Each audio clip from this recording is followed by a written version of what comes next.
Blog Talk Radio. It's time for Truth Tuesdays with your host, Akeem L. Peace, everybody. Thanks for tuning in to another episode of the Truth Tuesday show here on Hindsight Radio. You're listening to your host, Akeem L.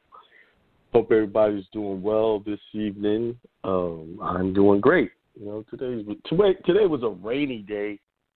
So usually when it rains, my energy level is not where it needs to be. So mostly what I did today, I rested. Did a little reading here and there. Dealt with some situations. Wasn't a difficult situation, just was an unnecessary situation. You know, one of the things I pride myself on is being honorable with my business dealings, and then when I have people that I'm dealing with that are not honorable, that presents an issue, you know. Then they want to lie about it, things like that. So I have learned to put people and things out of my consciousness right away. You know, if they don't want to be honorable, don't deal with them anymore. You find out what they are and what they're doing. You don't judge them. You just stop associating. Because you don't want to be in a field of energy of dishonor or dishonorable things. You don't want to be in that energy because that could bring you problems. And so I dealt with that, and I made it clear, you know, no more communication, no more, we won't have any dealings. You know, I deal with stuff pretty much straight on. I don't let people wonder why he's not communicating. You'll know. Hey, you know, hey, we're not going to do business anymore. So, yeah, I dealt with that. That was, you know, basically a small issue. But not so small for another person who's involved, and, you know, because a lot of money was involved that was taken from them and they didn't get what they paid for. But, you know, when you see a situation that present themselves, you got to try not to judge and things like that, which is very hard to do, not to do when you see the truth right there in front of you. So you got to keep your mind positive, on target with the things you're trying to accomplish in your life, and people will try to disrupt that. Like right while the show, I got a message. You know, trying to plead the case, you know, trying to make their case even stronger because I blocked on one end and they come through another message medium to try to get to me. And that's not, you know, it's just an energy. It's a wicked energy that tries to disrupt your positive flow. Especially right before the show when I'm about to get on and, you know, share some information with you guys. You know, that shows you right there. If you're getting interrupted right before you do something on some negative stuff, that's a clear indicator that that's a situation you need to remove yourself from. Because they're always coming at a time when you're trying to focus on something important. Y'all know what I'm talking about, right? When you get down and you start trying to do something, all of a sudden all these little distractions come from out of nowhere, from things and people, to see if you're going to stay on target with what you planned on doing. Are you going to stay in honor to your own self? Stay true to yourself. Because that's important, staying true to yourself. You know, if you can't see the God in you, and if you can't have the Christ mind, then you will not be able to accomplish those things that which you would desire. Because some people say, well, I keep, you know, doing my affirmations and nothing is happening. Why?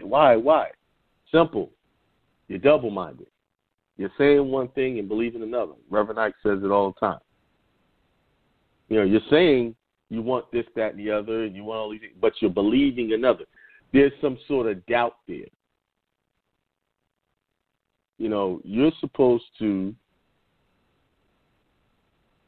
believe and have faith as if these things are already happening for you. If you're saying you want good health, you have to believe that you already have good health, despite what it looks like in the physical world.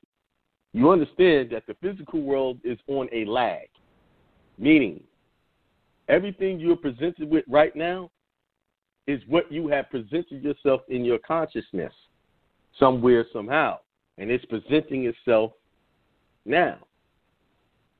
So that's why you must be careful about what you're doing and what you're saying, who you're communicating with, who you're associating with, because all of that is what you will reap what you sow. Yeah. You know, some people don't really grasp that concept. They don't believe that some things just happen and they come out of the blue. And you're like, where did that come from? You know, why am I experiencing that? You know, a lot of times, even with death of loved ones in the family. Why is that? Why did I go through that? Well, really, are you going through that? Or did they go through that? Because it's not you that died. They did. You just witnessed their passing. And the experience of you witnessing that, the hurt and the emotions behind that is what you're experiencing. And most of that hurt in those emotions that you're going through is about what you would want to happen or the things you didn't get to do. You know, I've been through that. I had a brother died at the age of 21 back in 92, right? 1 month exactly before my first son was being born. Exactly 30 days.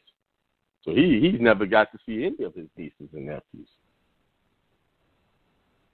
And for a long period of time, I went through the emotions of I should have called. I should have did this.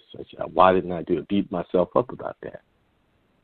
You know, because the last time I saw him, he was in New York, and he had let me hold his rental car. And I said, hey, come see me before you leave. And he didn't do that. He just went and drove on back to South Carolina. And I was working, and I said, well, I'm going to call this fool and get on his case for not calling me before he left.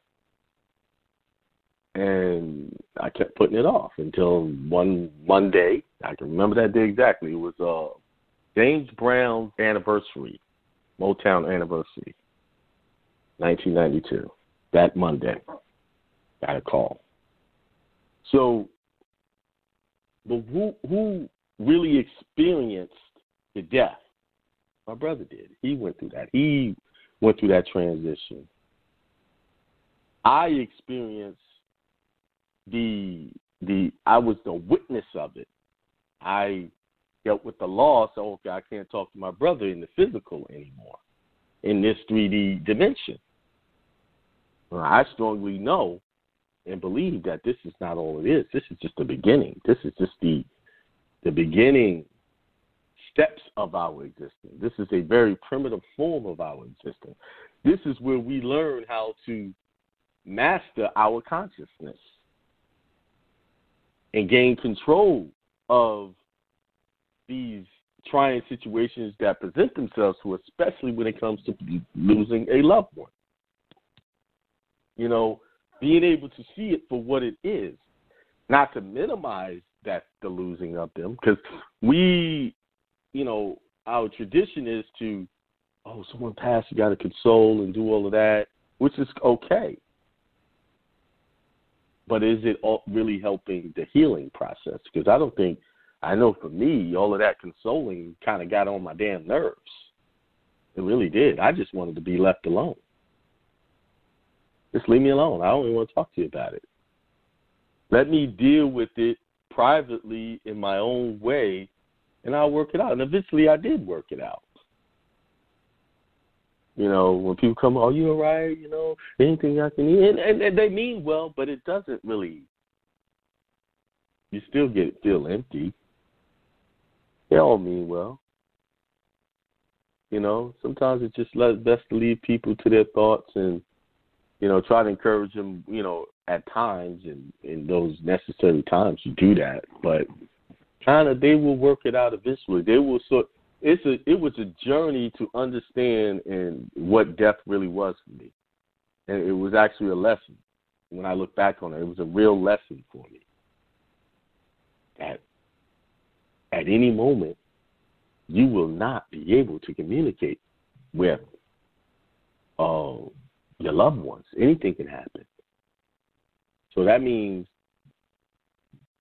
like Reverend Ike says, you must seize the now. So if you think about somebody and you need to call them, pick up that phone and make that phone call. If you got a beef with somebody and you know you need to work that out, pick up that phone and call them. Even if they reject you, you did your part. Now your conscience is clean. You don't want to go out with the unclean conscience in an area like that, because that's a question that's never going to be able to be answered once you lose them. Our problems are not that big that we can't resolve them. But you can't resolve a problem until you recognize it is a problem. And that's what's, pretty much happening today. The person that, you're taking money from people and not delivering on the services, but you don't recognize you got a problem. It's not like this is the first person that had a problem. I've seen this pattern over, months. Why, be honorable. People will work for their money hard on, and I don't want anybody connected or associated with me handling their business like that. And it's not about judging. I just don't want the energy rubbing off my way and people thinking that I'm like that. But back to what I was saying, you seize the moment to straighten situations out. Me, I handle issues straight on. If I hear something, hey, okay, let's talk about this. Whether we're going to agree or not, we're going to deal with it. Family members, when I think about them, I call them. I don't put it off anymore. Of course, me and my family, we have different views when it comes to God, but that's all right. We all get entitled to our own path of righteousness and what we believe is true. Remember, it's your truth. All too often, we have followed other people's truth, and it led us down dead-end streets. We have associated with different religious organizations, churches, temples, and come up empty because we were trying to live up to an expectation of somebody else's idea of God. So, but anyway, announcement, May the 30th, 11 a.m. Eastern Time.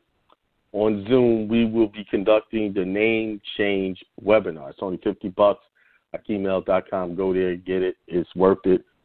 It's, now that I'm restructuring some things, that's probably one of the things you need to do along with authenticating your birth certificate.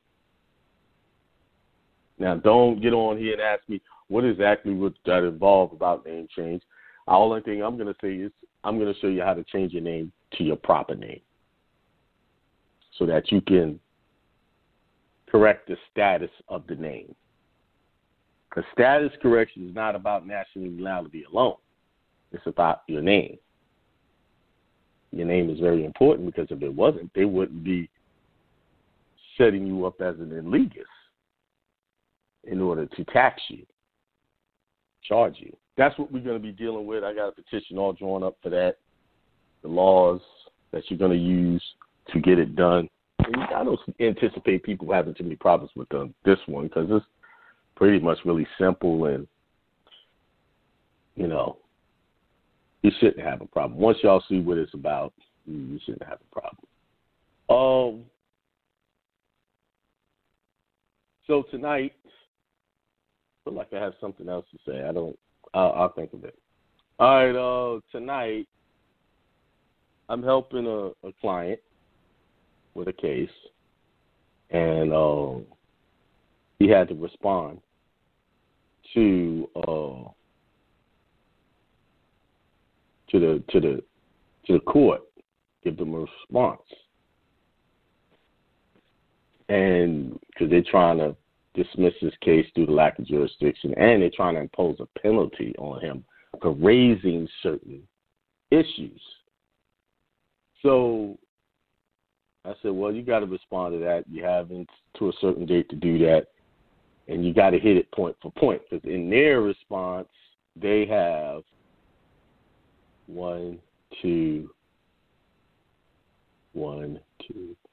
5. They got about, let's see, keep going. What I'm doing, I'm counting the paragraphs. About 17 paragraphs. And when you're responding to anything, objecting to anything, you got to hit every paragraph. So if it's 17, you got 17 paragraphs to respond to, so that you can completely and thoroughly express your opposition. Hang on a second. So I'm not going to read you know what, I will read the actual, what they wrote him. I'll read that. And, I'm not going to read it. I'm going to read his response and deal with that. I don't want to put too much out there. I got his permission to talk about it. I just don't want to put too much of the details about what they're talking about. So the IRS love to try to get you for penalties when you're disputing their loss, saying that it's frivolous, but they never specifically say what is it that you said was frivolous. It's all brought up some frivolous issues, very generalized, but they don't say, well, what about this is frivolous? What is it? Which one of these is frivolous? They just say, brought up several tax arguments and they're frivolous. So he should be hit with a sanction because those frivolous. So wait a minute, you're not specific.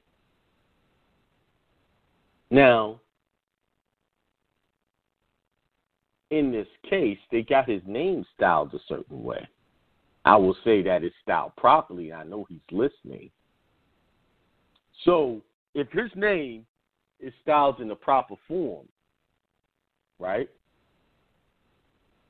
And they're saying that they don't have jurisdiction because he didn't get these certain letters, but his name is styled a certain way. But if in the IRS letters are styled a certain way, then technically they're right. That no, we didn't send a letter to that name. We sent the letters to this other name.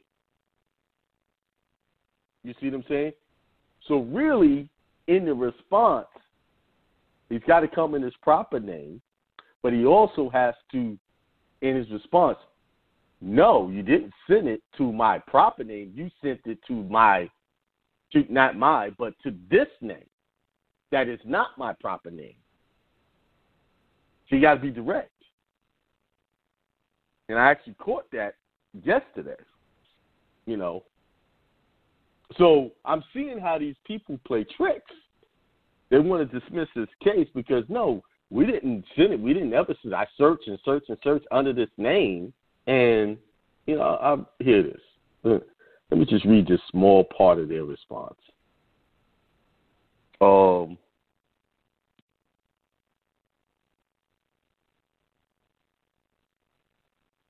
It says, number 2, respondent has diligently searched his records in an attempt to determine whether a notice was issued for petitioners taxable years 2000 and 2019.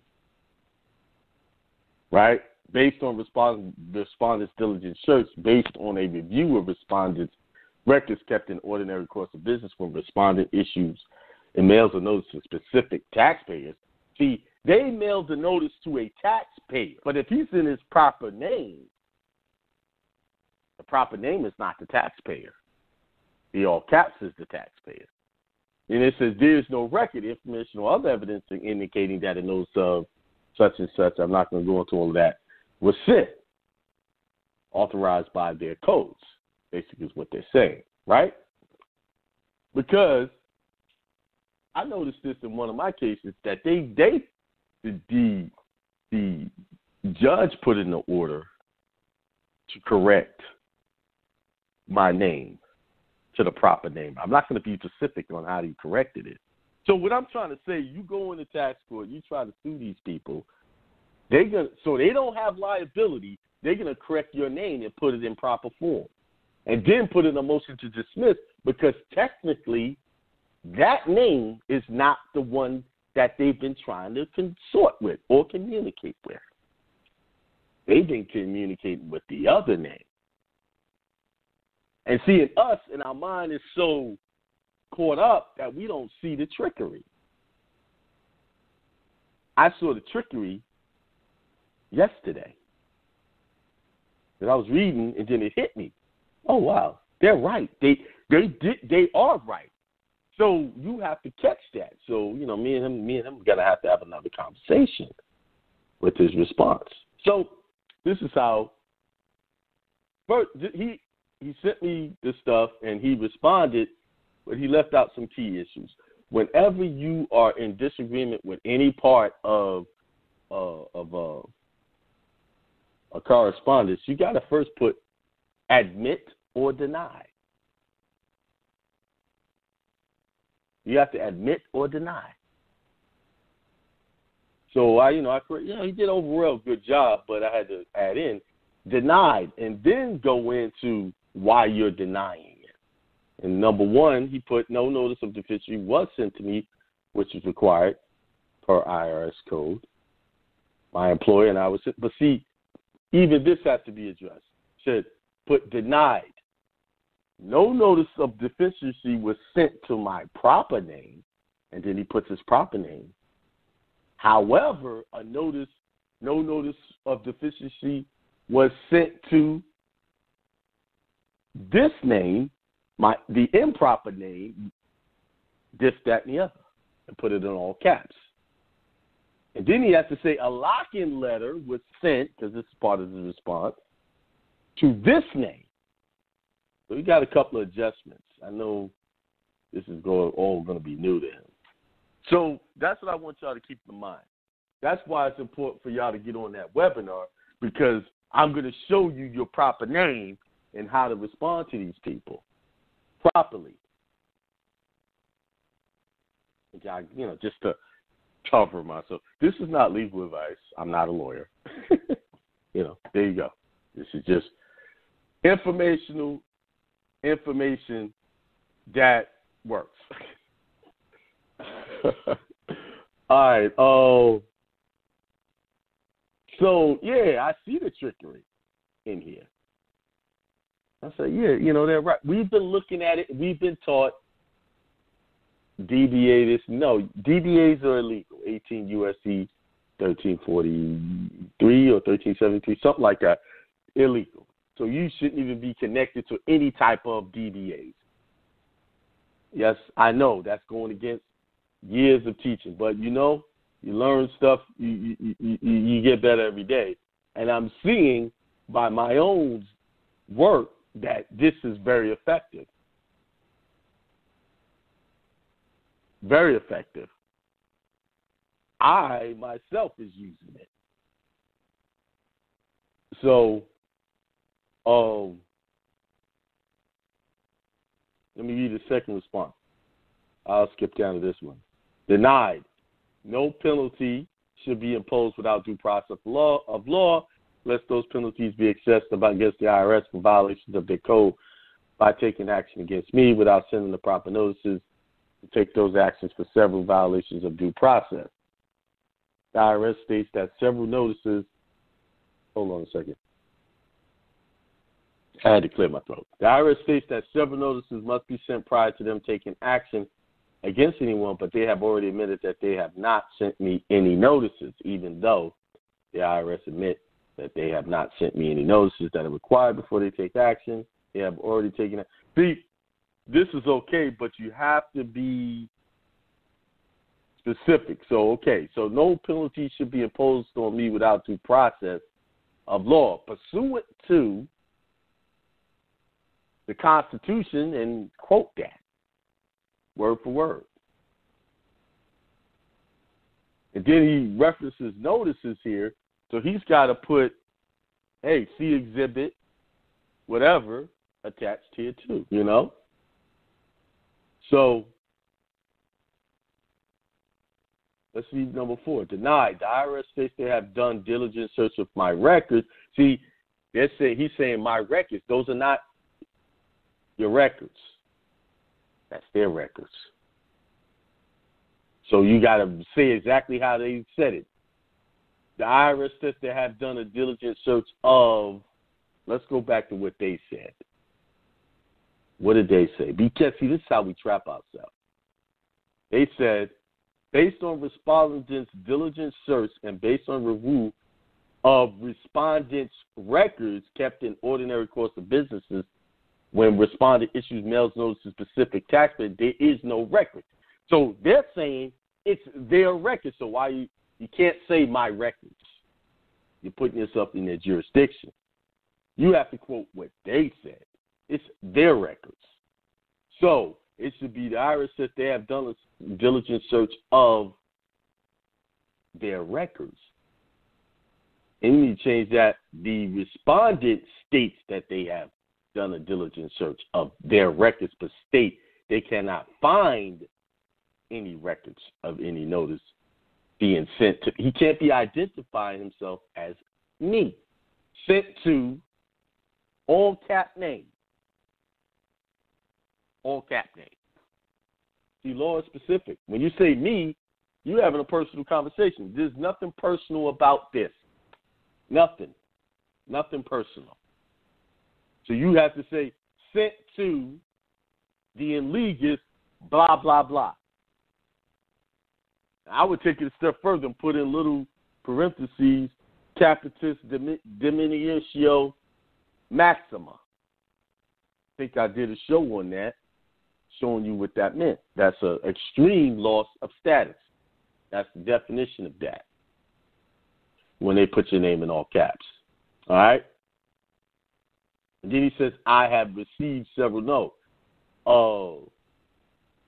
Just say several correspondence. You can say several letters were sent to the name such and such, and then see exhibit such and such. Because when you look at the letters, that name is going to be in all caps. They're not sending it to the proper name. You understand?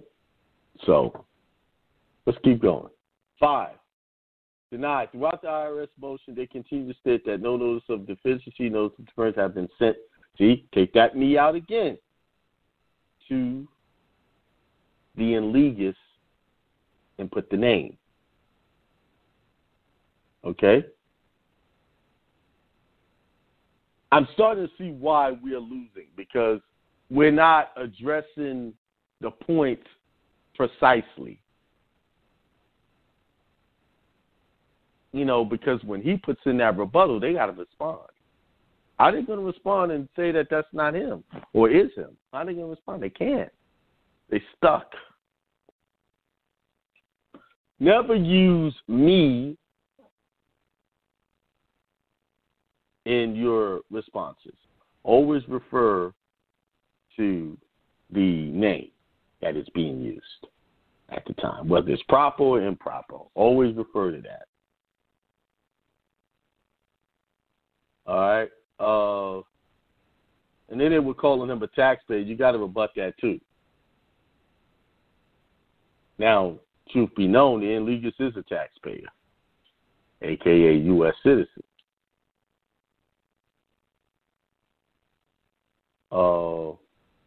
Just scanning through here. I think we get the point.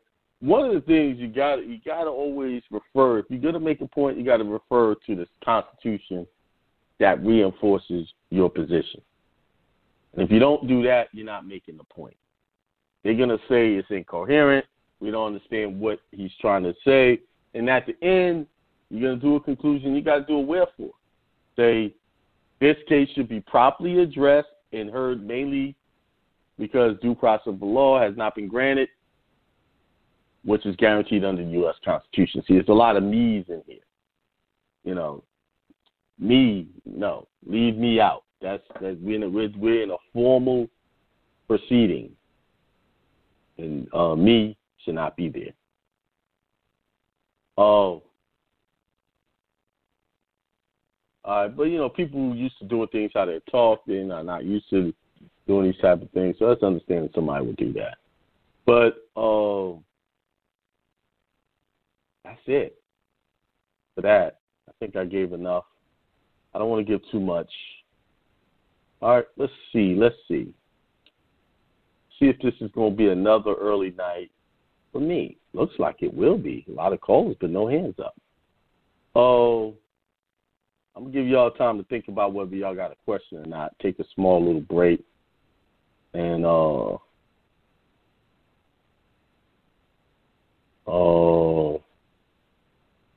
somebody said they can't call in. Use, the number I'm calling in on is,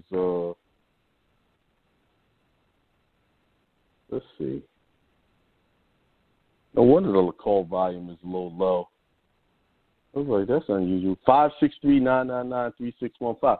That could be, I did a couple of videos, and I've been showing that number, so they're trying to block y'all from getting remedy. But there's also another number, 425-569-5169. I have two numbers that you can call. 425-569-5169, 563-999-3615. So they're trying to block that number. But I called in on that number, 563-999-3615. I didn't have a problem. That's the number I call. I called him on my cell phone. Oh, he said that was busy for him. Oh. And that's the number I've been given on YouTube. They trying to keep y'all from getting remedy, yo. All right. Think about whether y'all got questions. I will be right back. All right, peace. I'm back. Straight to the phone line, 612-458. Peace. Hello. How you doing? Akeem? I'm doing good. How you doing? I'm blessed. Good. I'm glad to hear it. Yeah. I always. So I heard you say you had the name change thing coming up. I didn't quite hear when that was, though. Go to AkeemL.com. It's going to be on May the 30th. 11 a.m. Eastern Time, all right, AkeemL.com. Okay, and then the webinar tab, and it'll be there. And I also heard you say the name change and the birth certificate authentication. Authentication. Well, that has nothing to do. I said that I think that should be one of the first things you do along with birth certificate authentication. Well, that's what. Hold on. All I was trying to say is it sounded like you said the name change and the authentication should be some of the earliest things that would be done, in the process. So I was just trying to ask, to make sure I understood that, and then see also what number would you put on the passport? Is it the third step? Would it be in the first three?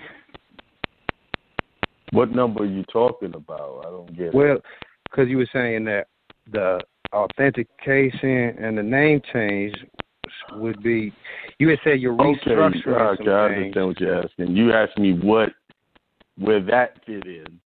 Yeah. All of those I would say would be your first steps. Correcting the name, birth certificate authentication, and doing your passport. All of those right there. The three first things you need to be doing. So maybe I could do the name and then just like in the order you just said. Mm-hmm. Any authentication. All right. Authentication can come after those. It's not a big deal because you don't need an authenticated birth certificate to do your passport. So I could do the name and then passport and then the authentication if I wanted. Mm-hmm. Yeah. Cool. I appreciate it. That's all I wanted to ask. I bet that's been actually my question I needed to ask for a few weeks now. So, all right. Have a good night. Peace. All right, man. Thank you. All right, peace. All right, let's go to the next caller. Like I said, once I'm done with the calls, I'm out. 773-383. Hey, what's going on, Hakeem? Peace. Peace. What's going on with you? Everything's going on Hey, good what's up, with me. man? Everything good with me too, man. It's Marquise, man. Hey, Hey, what's up, I got a question. Any word on about how many weeks it'll take to get the passport if you was to apply for it right now? God. Yo. Travel.state.gov got all that information. As a matter of fact, I just did a video on that yesterday. Okay. Man. Y'all do I have realize one more. that I don't work for the Department of State. Y'all do know that. Yeah, I was So wondering if you know anybody who the best put it in recently. Yeah, I know plenty of people still putting their passport down. They said they wasn't processing passports. But that's a lie. Go to my YouTube channel. I just did a video yesterday. It'll give you all the... Actually, I'm going to copy that sucker and put it in to the chat. Cool. I appreciate that. Another thing was this. If my certificate of live birth is already in the upper and lower proper, well... You still got to do your name. You still got to do it. Dave, all right. That was it. That's all. You still got to do it. Cool. That's what's up, man. Got to still do it. All right, well, yeah. All right, I'll see you on the 30th on the webinar. I'm going to be there. All right, brother. All right, peace. I appreciate go to that channel, and the title of the video is... Wait. I will... Let's see. Get this in the chat. Can you apply for a passport during the pandemic? That's the name of the video. The link is in the chat. Go check it out. I will be reading directly from their website and actually reading an actual news article that said, the State Department has stopped issuing passports except for emergencies. And in that same article, they double talk. And before I go, I hope y'all paying attention. You know, what's going on. Because I've been listening to Trump throw out so many codes. Like, he talked about this hydrochloroquine medication weeks ago. Now, they just had a meeting today. And that subject came up. And to show you how fake the news is, that drug has been around for 70 years. And they've been using it for malaria. CDC or something, one of those departments said, it can cause heart disease, it can do this, it's not safe to take. They've been using it for 70 years. So, this is one time Big Pharma comes out and tells you it's not safe, it can hurt you in this, with all the medications that they come out, it tells you they got a plan. And they're trying to circumvent your constitutional rights, protect your rights protected by the Constitution. Now, he said hydrochloroquine, and I got many people, friends, he's an idiot, this, that, and the other, and they don't even research. This stuff has been working. Doctors have been using it on this COVID-19. And several of the people in the panel broke it down. He said the study that they used to say it caused problems, those people already had heart problems, major ones. He said it was such fake news. They are coming out with fake all the time. And in this room, in this meeting they had, none of those guys had a mask on. They had around like a table, I would say it was around 20-odd people in this room, more than 10. And they were talking, no mask.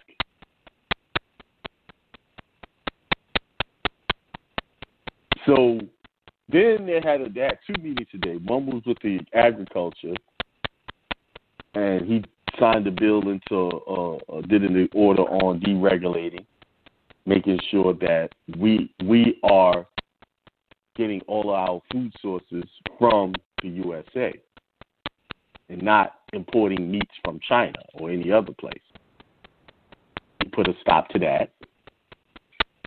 So I'm not counting, Trump as this great guy. I don't know who he is. He could be racist. I don't know.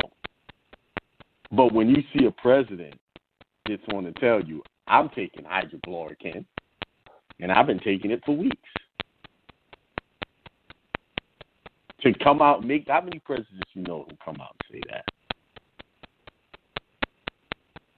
He's trying to tell y'all something, that he is aware of this BS propaganda that's going on. And I knew that about hydrochloroquine, that they've been using it 70 years. It's a drug used for malaria. And coincidentally, malaria and COVID-19 symptoms are exactly the same. And the only way you get malaria is through an injection. You get that from mosquito bites.